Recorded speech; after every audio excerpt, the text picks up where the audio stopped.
Bago po ako magsimula sa parte ng buhay ko na ito na nais kong ibahagi sa inyo, ay gusto ko na po munang hingin ang pangunawa ng lahat ng ating mga kabarangay. Pinalitan ko po kasi ang mga pangalan pati na ang mga apelyido na isinama ko rito sa kwento para po manatiling kaming pribado. Nawa ay maintindihan ng lahat na gusto ko lamang pong ibahagi ang sinapit ng aming pamilya sa mapaglarong kamay ng tadhana. Ako po si Liza, 25 taong gulang. Kasalukuyan po akong call center agent dito sa May Taguig. 5 taon na po ako nagtatrabaho sa kumpanyang pinapasukan ko. Dito ko din po nakilala ang lalaking minamahal ko, 5 taon na ang nakakalipas. Mas nauna po akong nakapasok sa kumpanya. Siya naman ay pumasok makalipas ang 2 buwan. Timothy po ang pangalan niya. Timothy Delgado. Hindi niya tunay na pangalan. Palagi niya akong binibiro na napakagalang ko naman daw sa kanya kasi buong pangalan kung tawagin ko siya. Kaya tinatawag niya naman akong binibining Liza. Nainis po ako sa kanya kasi parang ang sarcastic kapag tinatawag niya akong binibini. Kaya para wag na akong mainis ay tinatawag ko na lamang siyang Timothy. Hindi ko na sinabi ang apelyido niya. Pero napakakulit po talaga niya. Kasi biglang nais naman niya ay Tim na lang ang itawag ko sa kanya. Hindi naman kami close kaya bakit ko siya tatawaging Tim? Kaya nakaisip na naman siya ng pang-asar sa akin. Sinimulan niya naman po akong tawagin sa buong pangalan. Kaya nagtunog formal at napakagaling niyang mang-asar, Papa Dudut.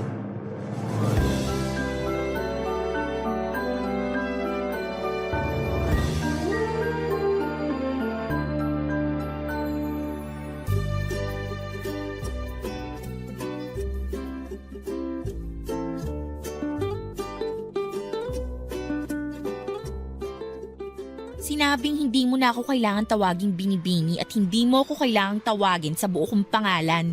Kulang na lang ipagkalat mo sa mga tao dito ang buong impormasyon tungkol sa akin eh. Hindi totoo yan. Hindi ko naman sinasabi ang birthday mo ah.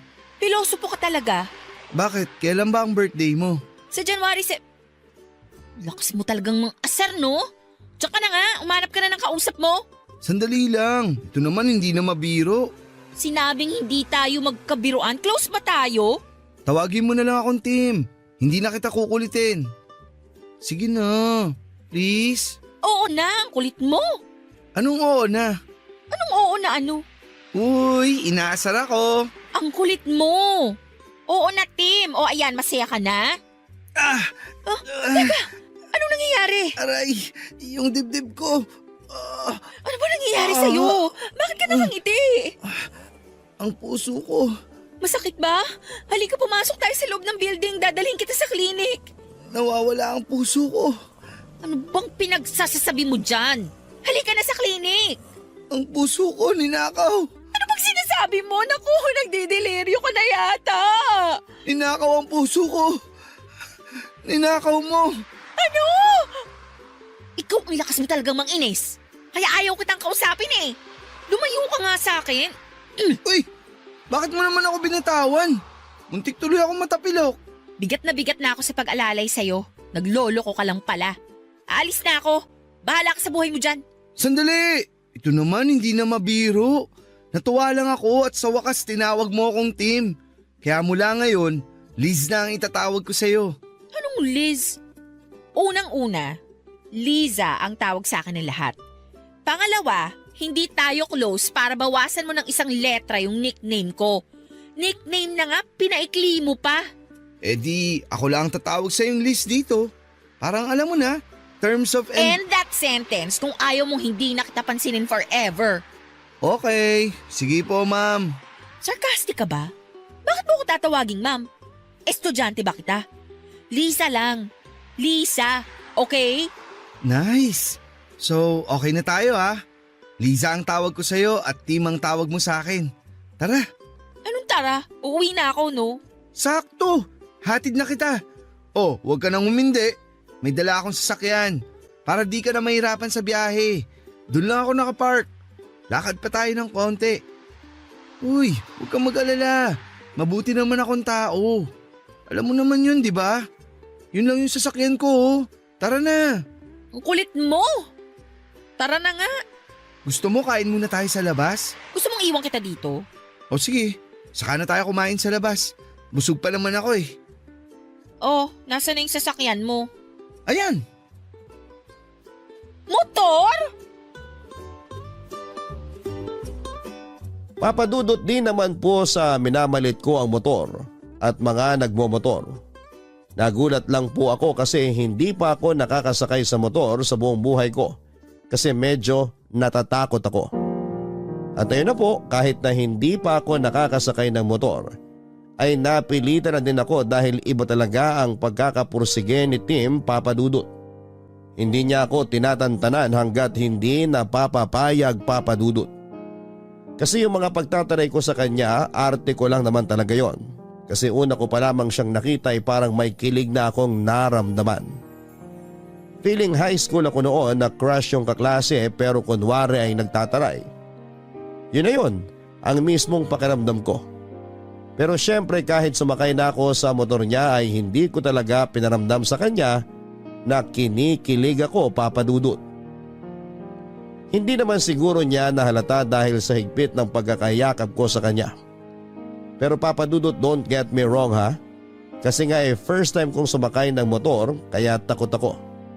Yun ang dahilan ng mahigpit kong yakap sa kanya.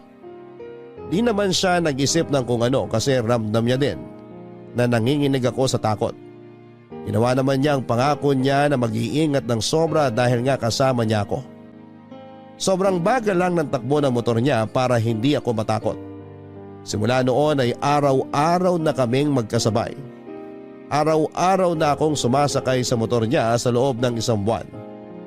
Sa loob ng 1 buwan ay 4 na beses na din ako nakapunta sa kanila. Nakilala ko si Tita Alona, ang nanay ni Tim. Tuwing Biyernes pag-uwi namin galing trabaho ay sinasama ako ni Tim sa kanila para iwan ang motor niya at sunduin si Tita Alona para magsimba. Matapos magsimba ay sa bahay nila kami maghahapunan dahil lagi nagluluto si Tita Alona.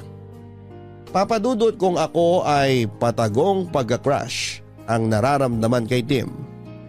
Pero si Tim ay ramdam na ramdam ko na hindi lang ako crush. Ramdam ko ang pagmamahal niya sa akin dahil ang laki ng respeto niya sa akin Papadudot. Pero syempre ayoko naman na mag-assume na sigurado ang pakiramdam ko. Kaya hindi din naman ako nagpapahalata na na-develop na sa love yung pagka-crush ko sa kanya. Dagdag pa ang pagtingin sa akin ni Tita Alona. Minsan nga ay mas kinakampihan pa niya ako kesa kay Tim. Napakabait niya Papadudot. Sobra ang pagmamahal niya kay Tim. Kaya lahat ng ginagawa ni Tim ay lagi nakasuporta siya. Kasama na ako doon Papadudot dahil nga sa pagmamahal ni Tim sa akin ay mahal na din ako ni Tita Alona at hindi itinuring na iba. Isang beses nga Papadudot holiday noon ay wala namang kaming usapan ni Tim pero nagpunta ako sa bahay nila para dalawin si Tita Alona.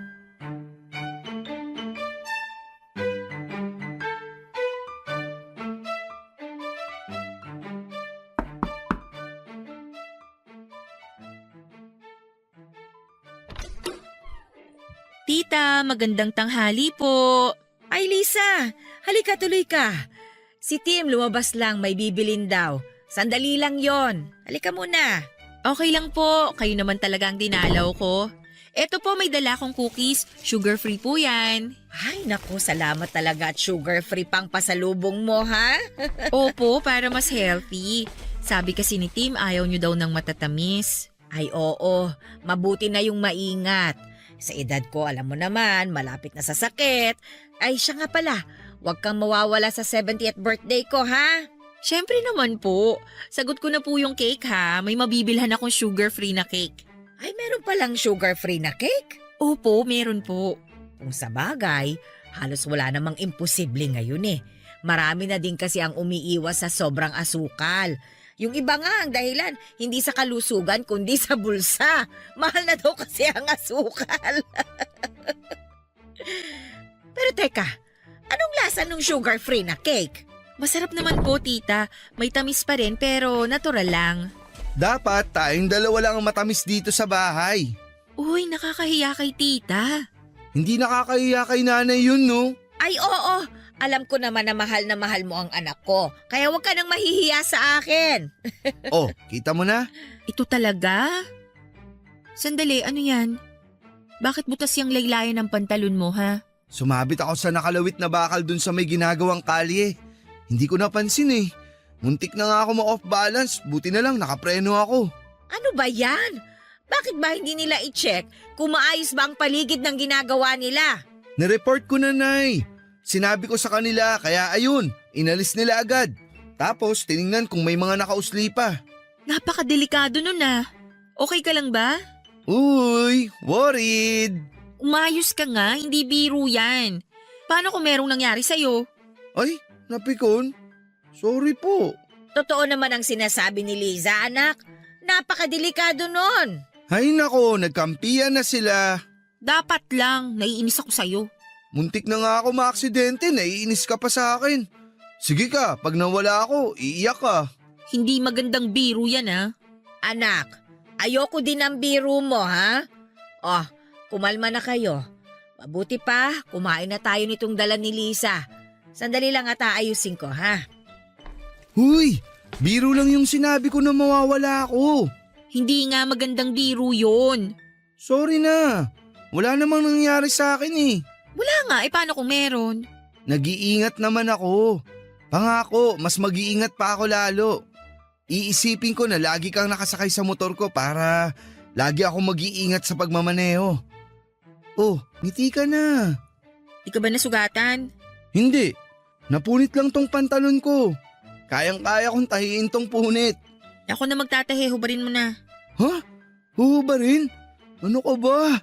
Nandyan si nanay oh. Uumpisahan mo na naman ako Oh, eh. Sige, Pikon na naman. Huwag ka nang mapikon.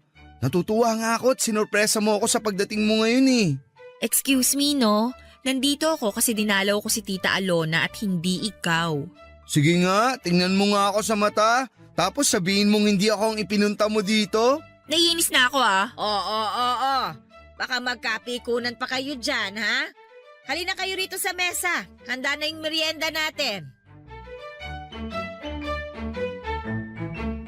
Papadudot kahit napatawa na ako ni Tim ay hindi naalis sa akin ang aksidenteng kinasangkutan niya ng mga oras na yon, Papadudot. Malit na aksidente man yon pero aksidente pa rin. Nakakatakot kasi at alam naman natin ang mga nagmumotor. Sinasabi nila na laging nasa hukay ang isang paa mo. Natatakot ako sa kasabihang yon, Papadudot. Matapos ang merienda at kwentuhan ay nagpaalam si Tita Alona na magpapahinga daw muna siya. Kaya naiwan kami ni Tim. Kinausap ko siya ng masinsinan, Papadudot. Sinabi ko na baka pwedeng wag na siyang magmotor. Sinabi ko na pwede naman kaming mag-jeep lang o mag-taxi sa tuwing may pupuntahan. Sabi niya ay napaka-convenient daw kasi ng motor, lalo na daw pag traffic. Madali lang daw umiwas at sumingit-singit. Alam kong mahirap pa siyang kumbinsihin kaya hinayaan ko na muna ang aking request. Pero ang sabi ko sa sarili ko ay makukumbinsi ko din siyang wag nang magmotor. Darating ang araw na yon, pangako ko sa sarili ko. Makalipas ang 1 linggo matapos yung minor accident na pumunit sa pantalon niya, ay pupunta na uli ako kina Tim. Pero sinundo niya ako, Papadudot. Ayon, nakamotor kaming bumiyahe. Maingat namang magmaneho si Tim mula sa amin hanggang sa kanila at maayos naman ang naging biyahe naming dalawa. Sobrang palagay na ang loob sa akin ni Tita Alona kaya open na din ako sa mga biruan namin. Hindi na ako nangingiming tumawa ng malakas kapag nagpapatawa si Tim. Kasi pag tumatawa ako mas tawang-tawa si Tita Alona sa tawa ko. Hanggang isang beses ay tinanong ako ni Tim kung takot pa daw ako sa motor matapos ang mahigit 2 buwan ng pagsakay ko sa motor niya. Sabi ko ay medyo hindi na. Aba Papadudot, biruin ba naman ako na yung mahigpit na pagyakap mo sa akin ay hindi nadala ng takot? Nabigla ako sa tanong niyang yon at hindi ko alam ang sasabihin pero dahil hindi na ako nahihiya, kahit nadinig pa ni Tita Alona ang tanong niya ay natawa na lamang ako. Ayon, doon siya nakakuha ng pagkakataon para sabihing mahal niya ako. Papadudot, mahigit 2 buwan na rin naman kaming araw-araw magkasama kaya hindi na ako nagpakipot pa. Kahit kaharap si Tita Alona ay sinagot ko din kaagad siya. Pero hindi pa pala yon ang araw na sosorpresahin niya ako sa mga tanong niya kasi isang araw na corner niya ako sa isang tanong, Papadudot.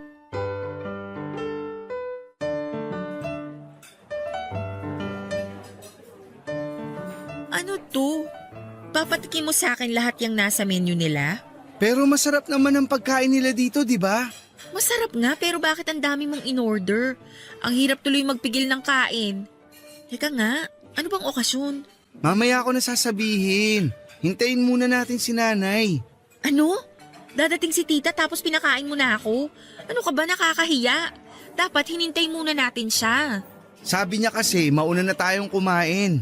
Kasi baka medyo matagalan siya ng dating. May naasikaso pa raw siya eh. Pero parating na yun. Eh basta, hihintayin ko muna si tita. Mamaya ako na itutuloy yung pagkain. Anak! Ayun na pala si nanay. Sabi sa'yo parating na siya eh. Mano po, Nay? Magandang tanghali po. Mano po? Ay, kaawaan kayo ng Diyos. Naku, pasensya na kayo ha. Kanina pa talaga ako tapos doon sa inasikaso ko. Yung traffic ang nagpatagal sa akin eh. Ay, napagod ako. Sabi sa inyo eh. Bibilang ko na kayo ng sarili niyong motor para kahit traffic, pwede kayong dumaan sa mga masisikip na daan. Tigilan mo nga ako.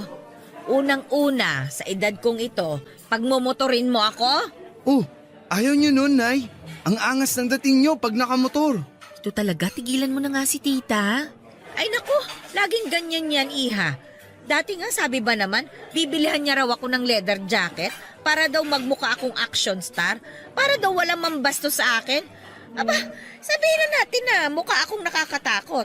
Eh pero hindi ba mas mukha akong tanga at naka-leather jacket ako sa init ng panahon? Uy, wag mong pigilan yan, baka kabagan ka. Tita, ayoko pong tumawa. Ay iha, wag ka nang mahiya. Nakakatawa naman talaga eh. Hindi lang ako makatawa kasi nanunuyo itong lalamunan ko. Inom po muna kayo. Ito po, tita, oh. Ay, salamat iha. Ayan. Ay, salamat naman at hindi natuyo ang lalamunan ko. Pwede na tayong tumawa. Ano nga ba yung tinatawanan natin? Yung tungkol po sa mukha kayong action star na naka-leather jacket sa ilalim ng mainit na araw.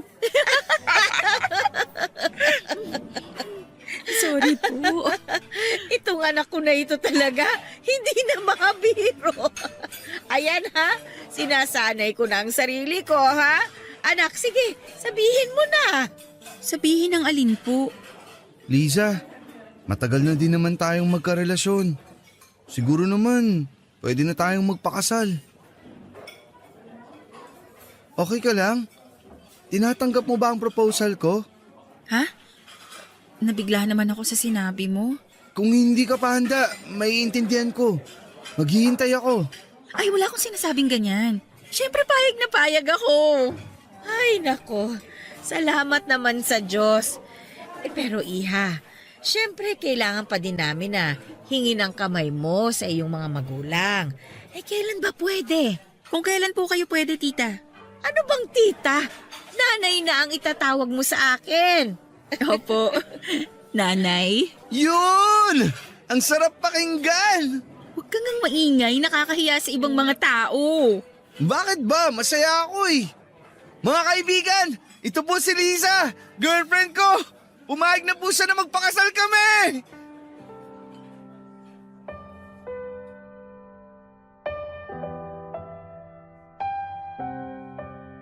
Napakasaya ng araw na yon, Papadudot.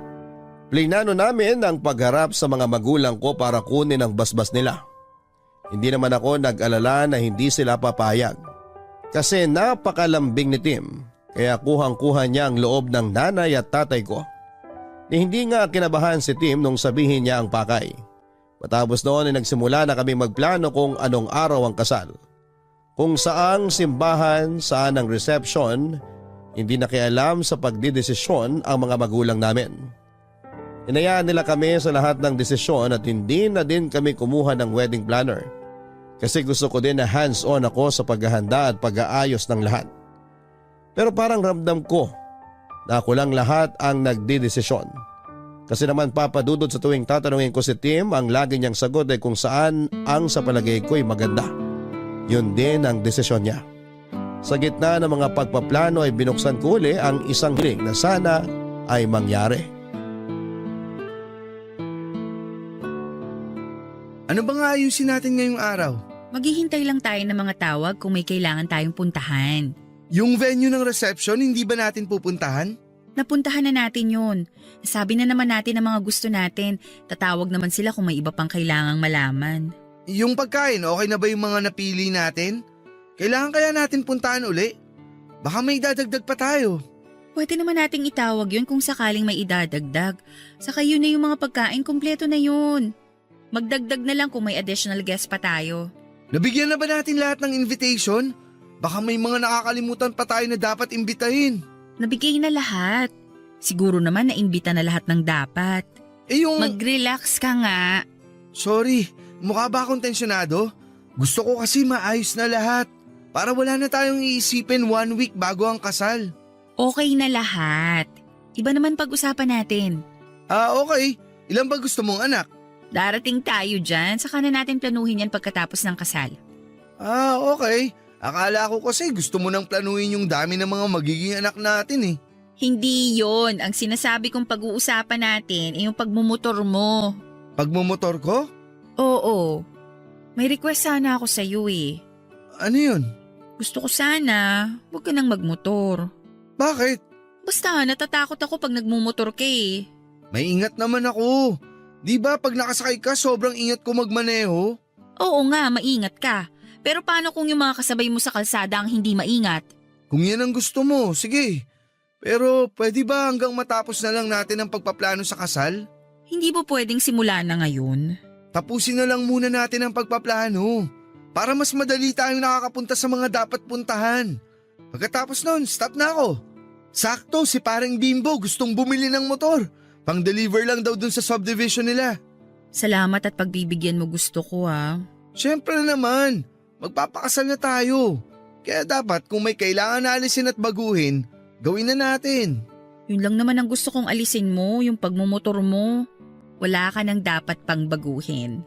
Kasi pagdating sa ugali, perfect ka na. Sobrang husband material ka. At soon, perfect padre de pamilya na. Sabi nang antayin muna nating matapos yung kasal eh. O sige, sa huling araw ng pagbumotor ko, doon na natin pag-usapan ang plano kung gaano karami magiging anak natin ha. Ikaw talaga lagi kang may sagot. Oo na nga.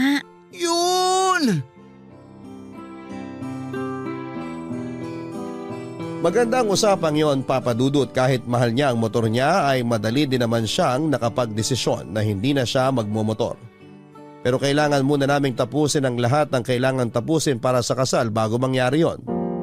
Kasama ko siya sa lahat ng lugar, sa simbahan, sa lugar ng reception, sa pagbili ng mga souvenir, pagpili ng mga kakainin at lahat ng lugar ay magkasama kami. Maliban sa isang lugar, yung paggawaan ng mga isusuot namin. Ang sabi ko kasi gusto ko isorpresa sa kanya ang itsura ng wedding gown ko. At gusto ko din na sorpresa sa akin kung gaano siya kagwapo sa isusuot niyang damit. Pinilit nga niya ako na samahan siya kasi okay lang naman daw na makita ko ang isusuot niya. Pero hindi ako pumayag kasi gusto ko nga ay sorpresa. Pero noong araw na tinawagan siya ng sastre para daw maisukat ang damit bago tuluyang tapusin ang tahi ay bigla ko na lang naisipan na sumama sa kanya. Pero nabaliktad. Siya naman ang nagsabi sa akin na huwag na daw akong sumama para sorpresa. Alam ko na lang iinis lamang siya kaya kinulit ko na sasama ako. Pero hindi talaga siya pumayag. Umalis na siya ng araw na yon gamit ang motor niya at ang sabi niya ay may maganda daw siyang balita sa akin. Nagtaka ako kung ano yon.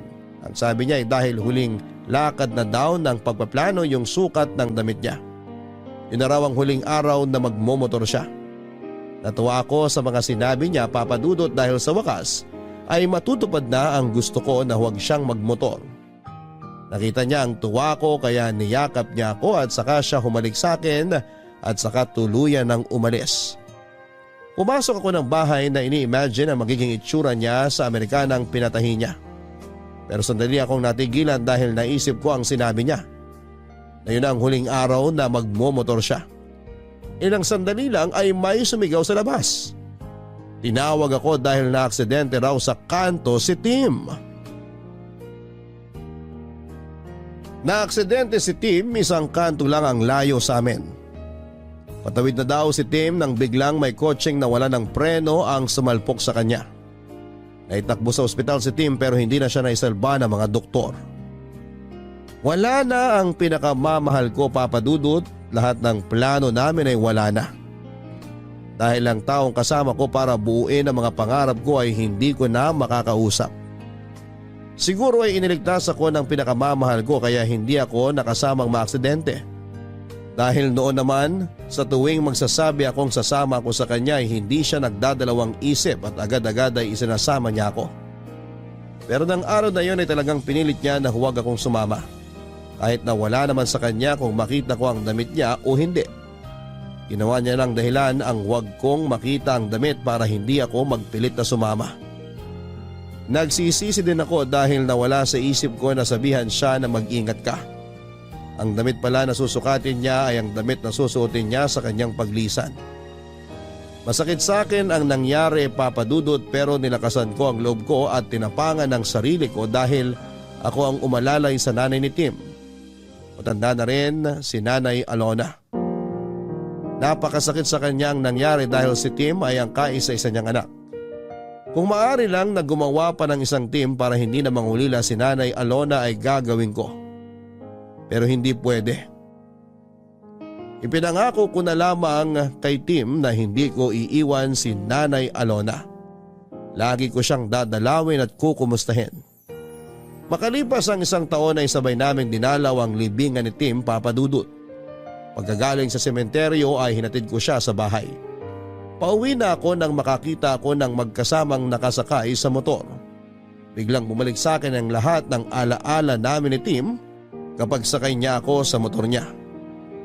Mahirap man, Papa Dudut, pero kailangan na mag-move on, ang sabi ko sa sarili ko. Sa huling pagkakataon ay sasakay ako sa motor para sa huling alaala ng pag-angkas niya sa akin. Pagkatapos noon ay susulong na ako sa susunod na kabanata ng buhay ko. Kaya naisipan kong mag-book sa isang app para sumakay sa motor at dito na nangyari ang isang bagay na napakahirap intindihin at ipaliwanag.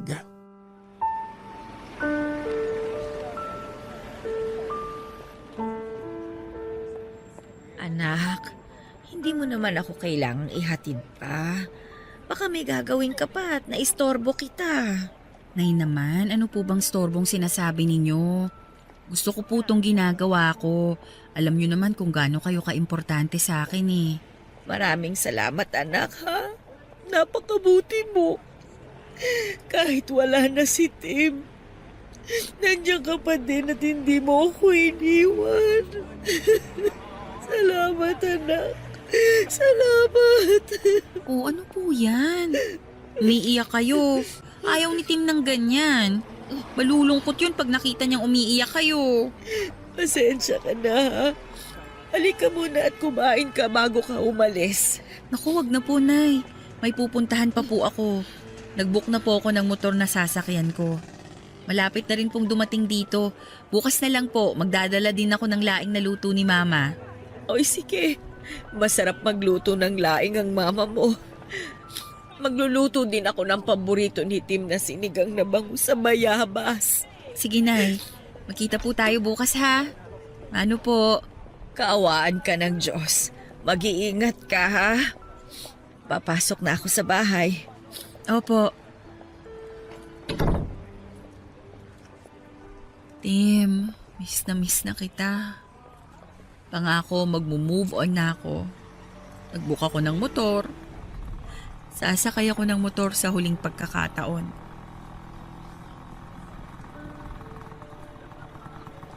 Ma'am Liza? Kayo po ba si Ma'am Liza? Ma'am, okay lang po ba kayo? Ha? Oo. Pasensya na. Nagulat lang ako sa boses mo. May kaboses ka kasi eh. Talaga po ba? Singer po ba yan? Kasi marami pong nagsasabi maganda raw ang boses ko pag kumakanta eh. Palabiro ka pala. Hindi singer ang kaboses mo. Kaboses mo yung... Hayaan mo na nga. Tara na. Ay sandali, wala po pala kayong sariling helmet. Pasensya na, di ko agad nailabas yung helmet na para sa pasahero. May iba po kasing pasahero may dalang helmet. Eto po ma'am. Malinis na po yan. Lagi ko pong ini-spray ng alcohol. Pero sprayan ko po ulit sandali ng alcohol bago niya isuot. Ayan. Ma'am, pwede niyo na pong isuot. Salamat.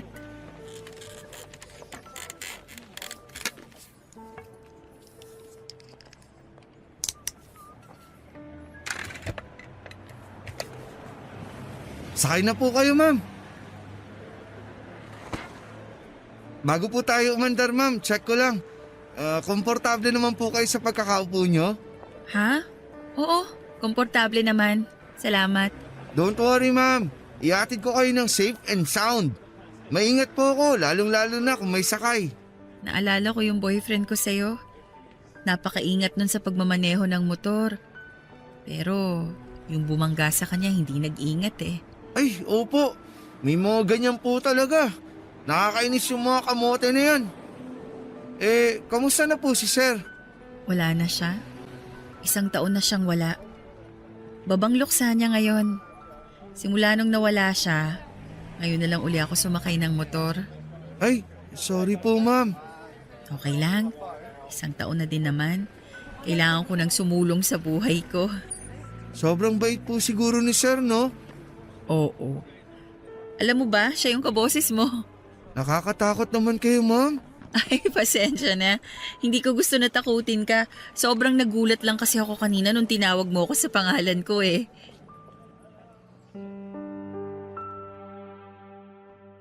Noong pagkatawag pa lang niya sa akin ng Ma'am Liza at kaboses niya si Tim ay parang nag-flashback sa akin noong una kong kinukulit noon si Tim sa hallway ng opisina namin. Buong biyahe kaming nagkwentuhan, Papa Dudut, at para akong reporter na nag-i-interview sa dami ng tanong ko. Gusto ko kasing madinig ang boses niya habang kausap ko siya. Nakapikit ako at iniisip ang mukha ni Tim na parang siya ang nagmamaneho habang nakasakay ako sa motor. Nalaman ko na graduate siya ng Bachelor of Science in Computer Science. Pero nagmamaneho muna ng motor para makaipon dahil may gusto siyang itayong negosyo na konektado sa kurso niya. Nagpakyut pa nga siya, Papa Dudut, kasi nung tinanong ko, ayaw niyang sabihin kung anong negosyo ang itatayo niya. Huwag na daw muna kasi baka maudlot. Ewan lang kung bakit ba naitanong ko sa kanya kung may asawa na siya. Sinagot niya naman na wala. May kasintahan daw siya dati kaso ay hindi rin sila nagtagal. Ayon sa kanya ay hiniwalayan siya dahil wala daw siyang oras para sa relasyon nila. Ayun nga, tuloy-tuloy ang kwentuhan namin sa buong biyahe. May mga tanong ako at sagot siya na nagkakatawanan pa kami na parang ang tagal na naming magkakilala. Papa Dudut, hindi naman sa defensive ako pero gusto ko lang talagang madinig ang boses niya. Kaya nakipagkwentuhan ako sa kanya kasi hindi ko naman masasabi kung makakausap ko pa ulit siya o kung may makakausap pa ako na kaboses ng boyfriend kong si Tim.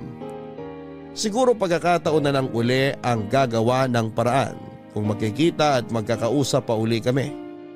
Malapit na akong buwaba at halos lahat na itanong ko na sa kanya maliban sa pinakaimportante, ang kanyang pangalan. Hindi ko kasi nabasa yung pangalan niya sa app kasi wala ako sa wisyo noong nagbook ako. Noong matanggap niya yung booking ay itinago ko na kaagad ang phone ko. At habang nasa biyahe ay hindi ko naman makuha ang phone ko sa bag ko kasi kinakabahan ako, Papa Dudut. Pagbaba ko ng motor at bago ko pa man may tanong ang kanyang pangalan ay nakiusap na siya na kung pwede raw ay makiinom para daw hindi na siya bibili ng tubig at matipid niya ang budget niya sa araw na yon. Niyaya ko siyang pumasok sa bahay pero nahiya siya at doon na lang daw siya maghihintay sa labas. Siyempre hindi ko na siya pinilit pa. Agad akong pumasok sa bahay para kumuha ng tubig.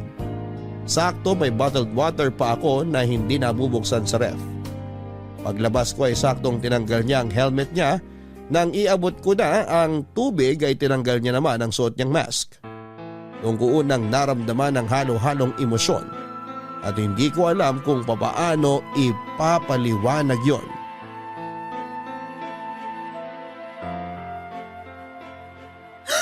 Tim? Ma'am, Timothy? ako nga po. Uy, ma'am! Ma'am, ano nangyari? Ma'am, gumising kayo! Ma'am! Ma'am, okay lang kayo?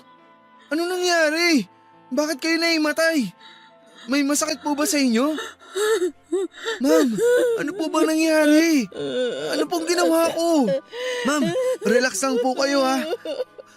Eto po, uminom muna kayo ng tubig.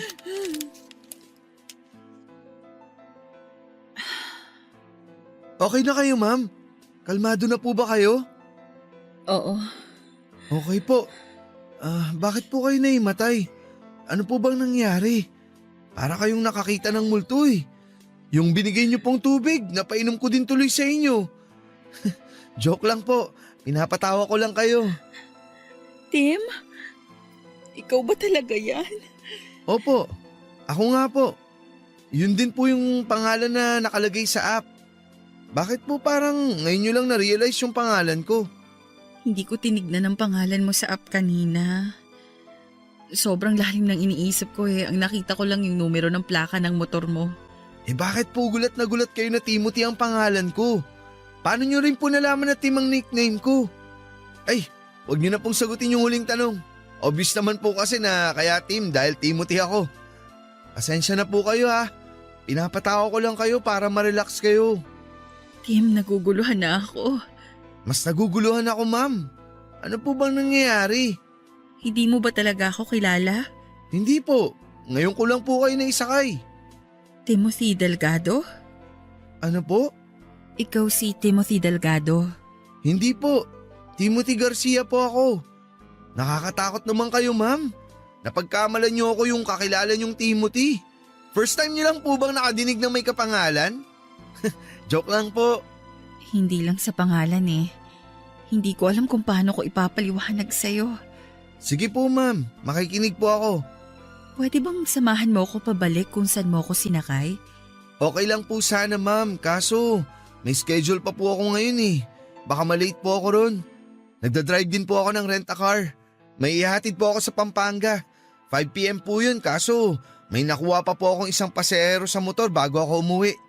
Pasensya na, ma'am ha. Hindi po sa nagdadahilan ako. Alam ko na. Kunin ko na lang po ang number nyo. Kontakin ko po kayo bukas pagbalik ko dito sa Maynila. Eto yung number ko. Pasensya na, pakopya na lang dyan sa cellphone. Hindi ko na maalala ang number ko, naguguluhan ako. Opo, ma'am.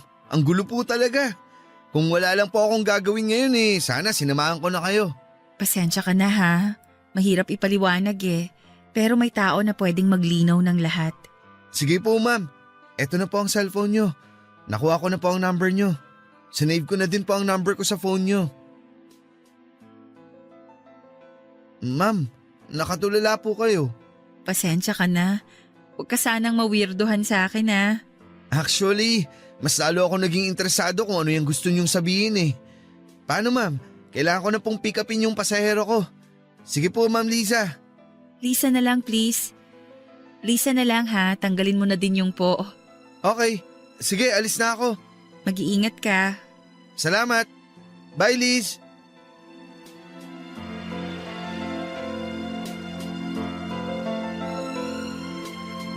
Para akong binuhusan ng malamig na tubig nang tawagin niya akong Liz dahil yon ang gustong itawag sa akin noon ni Tim. Pero hindi ko siya pinayagan. Ang salitang mag-ingat ka na hindi ko nasabi kay Tim bago siya na aksidente ang nasabi ko sa taong ito na hindi ko alam kung kilala ko na o ngayon ko lang nakilala. Maniwala kayo sa hindi, ako mismo ay nagitla sa mga pangyayari. Mistulang eksenang hango sa isang pelikula ang pagkakita naming dalawa. Sadyang ayaw magpatalo ng utak ko at patuloy na iniisip nito na guni-guni ko lamang yung nangyari. Hindi totoo. Pero mali ako. Mas totoo pa ito sa inaasahan ko.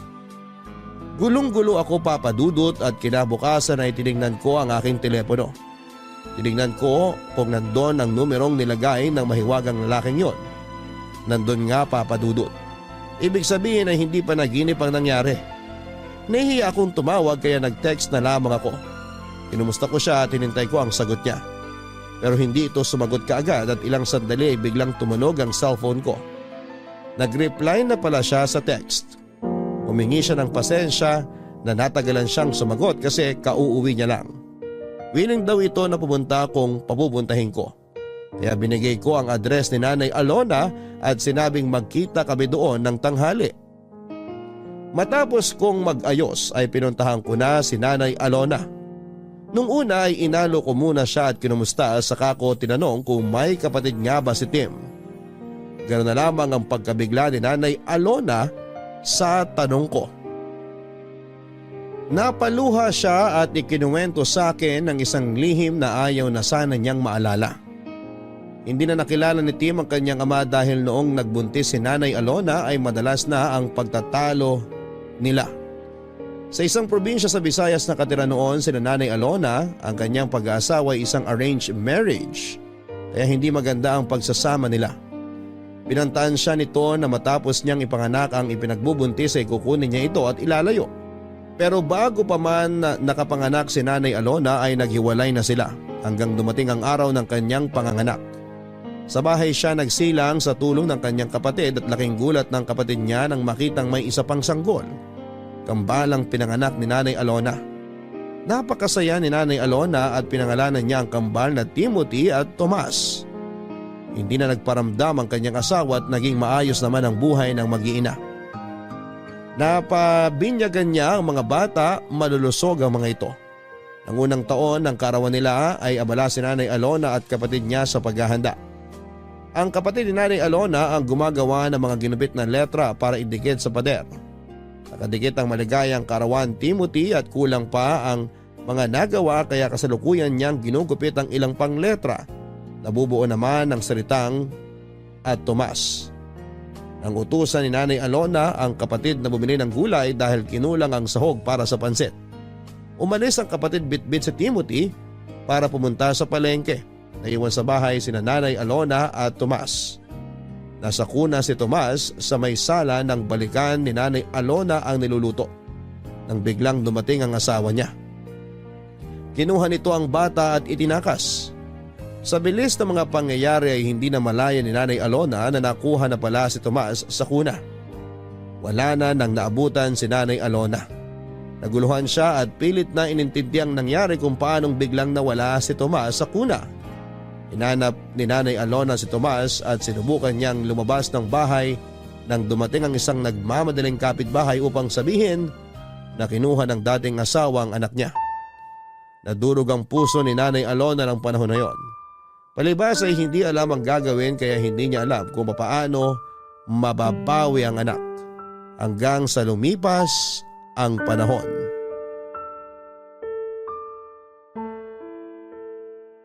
Ilang taon kong dinamdam ang pangyayaring yon. Bakit mo ba biglang naitanong yan? Nay, may nakilala po ako. Kamukhang kamukha ni Tim. Hindi ako makapaniwala nung makaharap ko siya. Akala ko nagmumulto si Tim pero kausap ko siya at nahawakan ko. Ha? Diyos ko! Nay, huminahon kayo. Anak ko yun! Sigurado si Thomas yun! Magkamukha sila ni Tim nung bata pa sila, kaya hindi ako magkakamali. Siya yung nawawala kong anak! Nay, Tim din po ang pangalan niya. Pero iba po ang apelyido. Garcia po. Apelyido yun ang kanilang ama. Ang apelyido na ginagamit ni Tim ay apelyido ko. Siguro nung araw na kinuha si Thomas, pangalan pa lang ni Tim ang nakadikit sa pader noon. Marahil iniisip ng ama niya na ang nakuha niyang bata ay si Timothy. Hindi niya din alam na kambalang naging anak namin. Diyos ko! Sana siya si Thomas! Parang awa mo na, Diyos ko! Bago man lang po magpantay ang aking mga paa! Pinapunta ko siya dito kasi gusto ko din malaman kung ano bang nangyayari. Parating na po siya, nag-text na siya sa akin. Ibinigay ko yung address dito. Alam na niya ang lugar na to kasi dito niya ako sinundo ng motor kahapon. Tao po! Liza, Diyos nandiyan ko! ka ba? Boses ni Tim yun! Siya na po yan. Nay, huminahon kayo ha. Papapasukin ko lang siya. Magandang tanghali, Liza. Tuloy ka.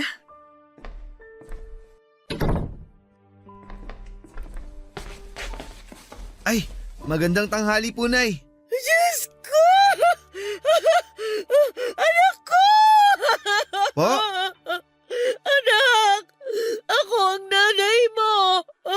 Kinuha ka sa akin ng tatay mo noong 1 taon ka pa lang! Ano po? Ikaw si Thomas! Kakambal mo si Timothy! Thomas ang totoo mong pangalan, anak! Naguguluhan po ako. Anak! Patawarin mo ako! Hindi kita naipaglaban! Bigla ka kasi kinuha ng tatay mo at hindi ko alam kung saan ko siya hanapin noong mga panahong yon. Pero kahit ganon, hindi ako tumigil sa paghahanap sa'yo. Alam na kakambal mo ang tungkol sa'yo.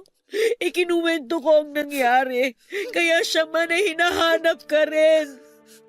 Pero wala kaming alam kung saan ka matatagpuan, anak ko.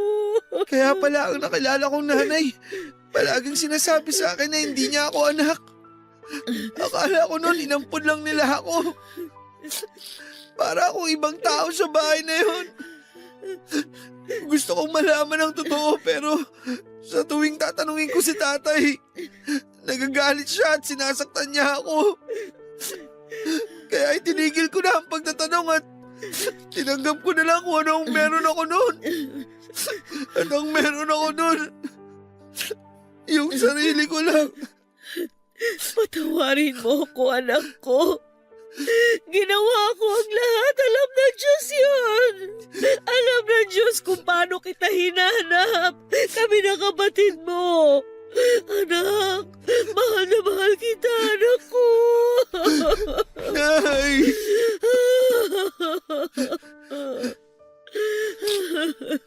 Salamat, Liza. Salamat din at pinigyan mo ako ng dahilan para makausad. Anong ibig mong sabihin?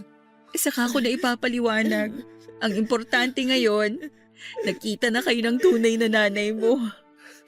Nasaan na pala ang kapatid ko? Anak, wala na siya.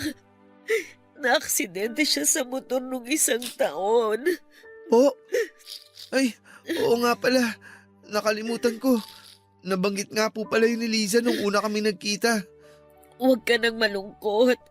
Siguro, masaya na siya ngayon kasi nakita na kita sa wakas. Bukas kung wala kang gagawin, puntahan natin yung puntod niya. Sige, gusto kong pumunta doon. Salamat, Liza. Hindi na ako sasama bukas, ha? Magluluto ako ng pansit. Yun ang handa ninyo nung unang kaarawan nyo. Pero hindi mo na natikman. Gusto kong lutuin uli ang pansit na yun bilang muli natin pagsasama-sama. Dahil nabuhay muli ang kapatid mo dahil sa'yo. Hindi lang ikaw ang bumalik sa akin, anak. Pati si Timothy.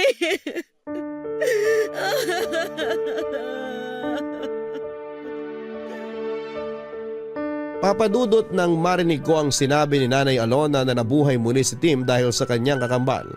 Sana'y totoo din para sa akin. Pero hindi. Hindi ko na uli makakapiling pa ang pinakamamahal ko. Pero para kay Tim ay tatanggapin ko na lamang ang lahat ng nangyari. Oras na nga talaga ng pag-move on. Nakakalito, Papadudot, kasi pareho sila ng pangalan pero hindi na siguro kailangan na magpalit pa ng pangalan si Timothy para ibalik sa Thomas ang pangalan niya. Kasi yun na din naman ang kinalakhan niya. Sa mga papel na pinagawa ng tatay niya para sa kanya ay puro Timothy ang nakalagay na pangalan. Saka isa pa ay okay na din at Tim din ang pangalan niya. Parang nandyan pa din si Tim ko. Don't get me wrong, Papadudot, ha. Sabi ko nga ay naka-move on ako. Pero ayaw ko namang totally kalimutan si Tim. Sa bahay na ni Nanay Alona nanirahan si Tim dahil napakahabang panahon ang nawala sa kanilang dalawa na magkasama. Kaya kailangan nilang habulin ang mga panahon na nangulila sila sa isa't isa. Masayang masaya ako dahil bukod sa akin ay naka-move on na din si Nanay Alona. Oo, wala na nga ang boyfriend kong si Tim pero buhay na buhay siya sa lahat ng aspeto sa katauhan ng kapatid niyang si Thomas o Timothy. Dahil nga doon ay nakatira si Timothy kay Nanay Alona at dahil madalas ko pa din dinadalaw si Nanay Alona ay madalas din kaming magkasama at nagkwekwentuhan. Papadudod para kaming soulmates dahil ang gaan ang loob namin sa isa't isa. Ayoko maging unfair, ayokong isipin na kaya ako close sa kanya dahil nga si Tim pa din ang nakikita ko. Kasi habang tumatagal ang panahon, kahit pala sila kambal ay may mga pagkakaiba din pala sila. Pareho sila ng sense of humor pero si Tim ay pag seryosong topic ay nagiging seryoso. Si Timothy ay iba. Kasi para sa kanya pag seryoso ang topic ay pinipilit niyang hanapan ng paraan para maging magaan ito. Ayaw niya daw ng mga nakakalungkot. Kasi halos buong buhay niya ay malungkot na. Kaya ayaw niyang nakakakita ng nalulungkot. Papadudot na kumbinsin na rin namin ni Nanay Alona si Timothy na huwag nang magmotor. Dahil nga hindi maganda ang nangyari kay Tim dahil sa motor. Sinuportahan din ni Nanay Alona ang negosyong pangarap ni Timothy. May computer shop na siya. All around ang shop mula repair hanggang sa pagpuprogram at kung ano-ano pang may kinalaman sa computer, kaya ni Timothy. Kampante kami sa mga ginagawa namin, papadudot. May tinatawag kaming relax day, yun ang araw ng day off ko, na kung saan ay araw din na sarado ang shop ni Timothy. Okay naman ang mga paglabas-labas namin para kumain at mag-aliw hanggang isang araw.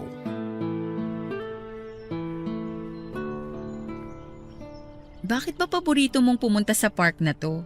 Alam mo, sa totoo lang, hindi ko rin alam. Baka naman may naaalala ka kapag nagpupunta ka dito. Wala naman. Para kasing napapanatag yung utak ko pag nandito ako. So nagpupunta ka dito mag-isa? Hindi. Ayoko namang isipin ng mga taong nakakakita sa akin na loner ako. Sino kasama mo? Iba-iba, mga kaibigan ko. Alam mo bang si Tim? Yung kakambal mong si Tim, gustong gusto ring pumupunta sa park na to. Talaga? Bakit ganun? Anong bakit ganun? Ang liit lang naman itong park. Kung nagpupunta siya dito noon pa, bakit di kami nagkita kahit minsan? Mahiwaga talaga ang buhay eh. Siguro nga. Ikaw ba ang lagi niyang kasama dito? Minsan, pero di gaya mo, kaya niyang tumambay dito mag-isa. Mag-isa siya dito pag nagkakasamaan kami ng loob. Pagkagaling dito, makikipagkita na siya sa akin. Tapos ang saya na niya at patatawanin na naman ako. Weak ako kaya ayun, natatawa na lang ako tapos okay na kami. Napakabait pala ng kambal ko. Alam mo ba mula nung nalaman kong may kakambal ako at alam ko din na hindi ko na siya mayayakap? Alam mong ginagawa ko? Tumitingin ako sa salamin tapos niyayakap ko ang sarili ko. Ang weird pero ang cute. Alam mo ba, sa totoo lang, sa tuwing ginagawa ko yun, parang nararamdaman ko din na niyayakap niya ako. Pero sinong mas gwapo sa amin ni Tim? Kahit magkamukhang magkamukha kayo, kung ako ang tatanungin kung sino ang mas gwapo, siya. Hindi naman ako magtatampo dun. Kasi dahil kambal kami kaya pakiramdam ko ako rin yung sinasabihan mong gwapo. Wala talagang ligtas sa'yo, no? Parehong-pareho kayo. Lahat ng hirit ng iba, lagi kayong may sagot. Speaking of sagot, dahil sinagot mo ang lunch kanina, sagot ko naman ang merienda ngayon. Kaya diyan ka lang, may bibilin ako. Yung sikat na Siopaw pork siomay dun oh. Sandali lang ha. Aba, bilisan mo. Baka ako naman ang pag-isipan ng mga tao na loner. Mabilis lang ako. Luto naman na yun eh. Sandali lang, babalik ako agad.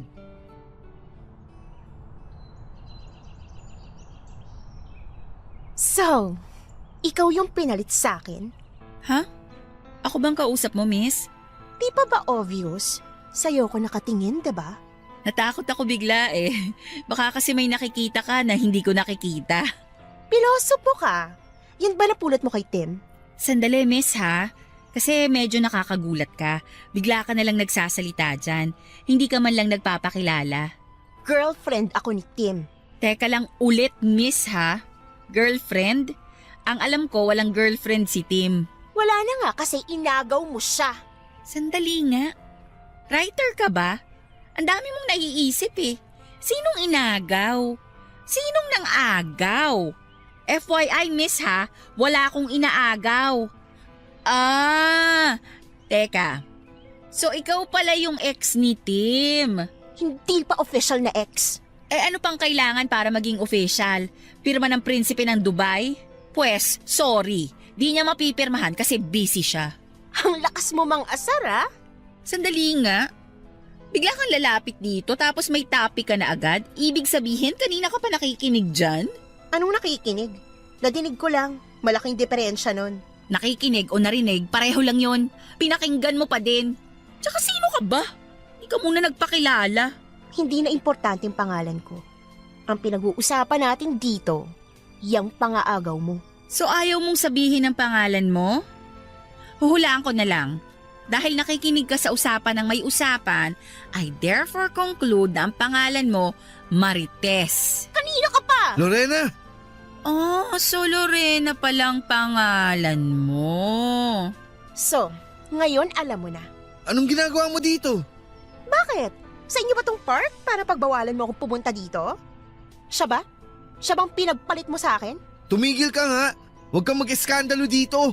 Nakakayayang ginagawa mo. Si Liza to. Kaibigan ko siya. O paano? Maiwan ko na kayo ha. Pag-usapan niyo yung problema niyo. Huwag niyo na akong idamay. Liza, sandali! Saan ka pupunta? Kinakausap na kita! Huwag kang maingay. Nakakahiya. Halika na. Ihatid na kita. Doon na tayo mag-usap sa inyo. Iniwan ko silang dalawa, Papa Dudut, at hindi ko alam kung dahil ba sa ayaw kong madamay sa gulo nila o dahil noong sabihin ni Timothy na magkaibigan lamang kami. Hindi ko alam kung ano yung nararamdaman ko noon doon ko na-realize na nahuhulog na pala ang loob ko kay Timothy. Pero hindi po pwede.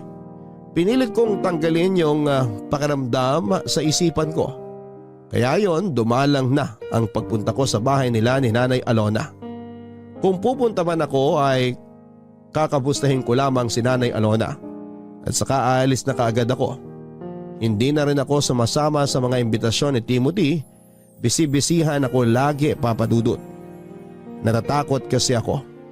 Alam ko naman na walang masama kung maging kami. Hindi naman sa tinutuhog ko ang kambal pero wala naman din ang boyfriend kong si Tim kaya pwede na akong umibig muli. Pero ganun pa man ang isip ko ang pinaglalabanan ko. Oo nga, pwede na akong umibig pero hindi kay Timothy nakakambal ni Tim. Walang masama pero kailangang pigilan ko ang nararamdaman ko. May hangganan talaga ang lahat ng bagay, Papa Dudut. Dumating ang panahon na kailangan nang magtapos ang pagkakaibigan namin ni Timothy. Dumating na rin ang dikta ng aking damdamin na kailangan ko nang magkasawa at umusad na sa buhay, Papa Dudut. Yung trahe de boda ko na pinatahi noon ay hindi na din naman nasayang. Dahil yun na rin ang isinuot ko nitong kinasal ako. Bagamat alam ng aking mapapangasawa ang story ng damit na yon ay masaya naman siyang pumayag na yon ang suotin ko. Hanggang dyan na lang po, Papa Dudut. Salamat sa pagbibigay ng oras sa aking sulat. Ang inyong forever kapuso at kabarangay, Mrs. Maria Elizabeth May Delgado Garcia. Deja vu pa bang matatawag ang lahat ng pinagdaanan ni Liza? Mula sa malungkot na pangyayari ay natapos pa din ng masaya. Sabi nga ay mapaglaro daw ang tadhana pero siguro kung pipilitin mong gawing positibo ang isang negatibong bagay, ay ililiko pa din ang tadhana ang katapusan para maging masaya. Kaya anuman ang nangyayari, huwag tayong mawala ng pag-asa. May pagsubok man, tuloy pa rin ang buhay.